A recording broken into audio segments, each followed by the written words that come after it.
I decided to have 4 steps. So the first step was going to focus largely on oral presentation skills. So for that particular assignment, I had students write their own spells. So they modeled those on Greek and Latin spells, either from literary texts or from actual inscriptions.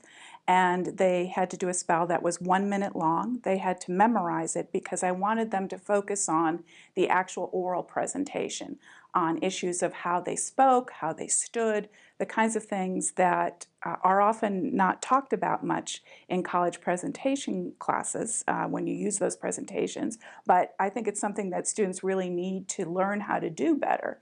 So I thought we'll focus just on that one aspect at the beginning. So they memorized their spell and they delivered it in class. And that went really well. They enjoyed the assignment and they learned a lot because I usually present the workshop first. So we start with what is this assignment going to be? And then we talk about the elements of it. And then we move into practicing it once they have it ready, and I have them separate into groups so they can do the practice. And for that, there was a special workshop that I used videos for that Lily Lamboy had developed on different aspects of presentation skills, both verbal skills, pace, volume, diction, and also physical skills, gestures, posture, movement, and they practiced each of those individually in small groups. And then they practiced the actual spell when they got together with their practice groups. And then finally they delivered the spell in class.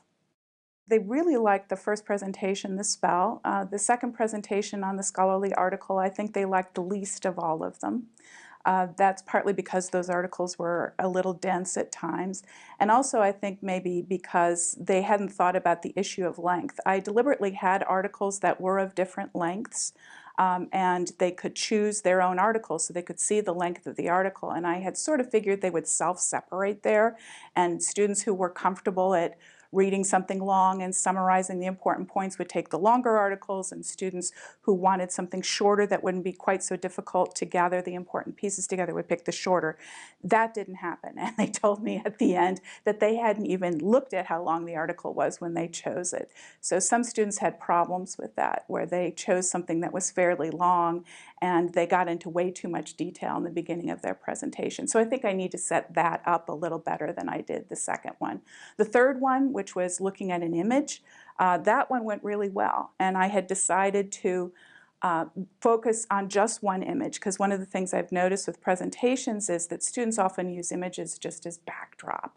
And they don't really think about what an image can tell you, how it actually is a piece of evidence, and you can talk about it in a very discerning kind of way. So I gave them some instruction about how to do that. I modeled it for them in a presentation that I gave to them, and then they went off and chose their own image, and they loved doing that. They loved finding all these images of witches and witchcraft in general and putting it all together. So that was very popular. And then the last presentation, which was a general research presentation where they picked their own topic. They really liked that one because they got to work on something that really interested them. So I think the only one that really fell flat for them was that second one. And what I want to do the next time I write up the assignments is I want to give specific learning objectives to the students so that they know why it is I'm assigning this particular part. Because I thought it was pretty obvious, but I think maybe the students didn't. Yeah, and at the end I did get some comments saying, well, I feel my presentation skills have improved, and I'm glad about that. So I think for most students, they did improve. I mean, I saw improvement over the course of the semester. It's really important to try and break the assignment up into parts so that you don't just assign one big presentation at the end, but you think about how you want to lead them toward that presentation.